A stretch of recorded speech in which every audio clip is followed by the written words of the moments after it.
In the B75, Yunzii have sacrificed a lot of features to keep this keyboard at an affordable price. The big question is whether at its core, it can offer you a compelling enough typing experience to keep you from looking elsewhere. That's quite a big question, so before we try to answer it, a quick disclaimer that Yunzii did send me over this B75 to review today, but they're not getting to see this video before it's published, and I'm also getting no money whatsoever for this video.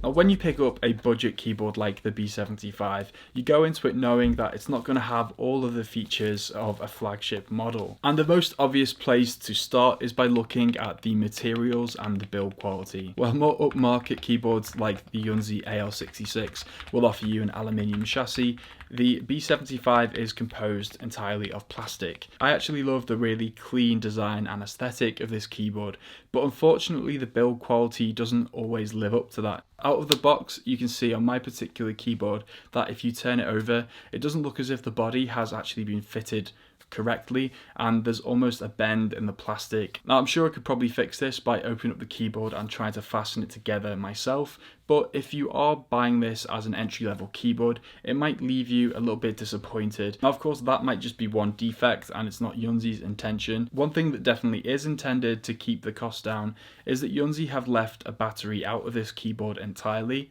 and so it only connects to your computer with a wire. This is the kind of sacrifice that might actually make a lot of sense to you. If you know that you're never going to be using your keyboard via Bluetooth, and maybe you think that a wired connection will always have the best low latency performance when gaming, then this is a great way of saving a bit of money on a keyboard. And in Yunzii's fairness, they have included something which I've personally never seen on a keyboard, and that's that you can actually switch over to an Android option as well as Mac and Windows. So maybe if you're gaming on a Samsung tablet or something like that, this could be really cool. But unfortunately, if you do want to switch to a Mac or Android mode, you're not going to have any spare keycaps in the box. These are hot swappable keycaps though, so if you do want to customize the keyboard in that way, then go ahead. One area of the aesthetics that you are going to be a little bit limited is that this doesn't have RGB lights underneath the keycaps. Instead, it has north-facing blue LEDs. It is quite a nice hue of blue that comes through there. It's quite a cold light that I tend to like. One thing they definitely haven't skimped on is the amount of cool animations you can get with these LEDs, although I have to admit to being a bit boring in this respect and leaving it on a block setting, which just looks a little bit more professional on my desk. Because remember, you do actually have to do some work on these keyboards, and that's where the B75 actually really comes into its own as a solid option. This keyboard comes with the Leobog Greywood V3 switches, which is a really popular linear switch that has 3.6 millimeters of travel and a 40-gram operating force. So when you're actually typing on this keyboard, you're going to get a really enjoyable experience. Let's go into the sound test so you can hear for yourself.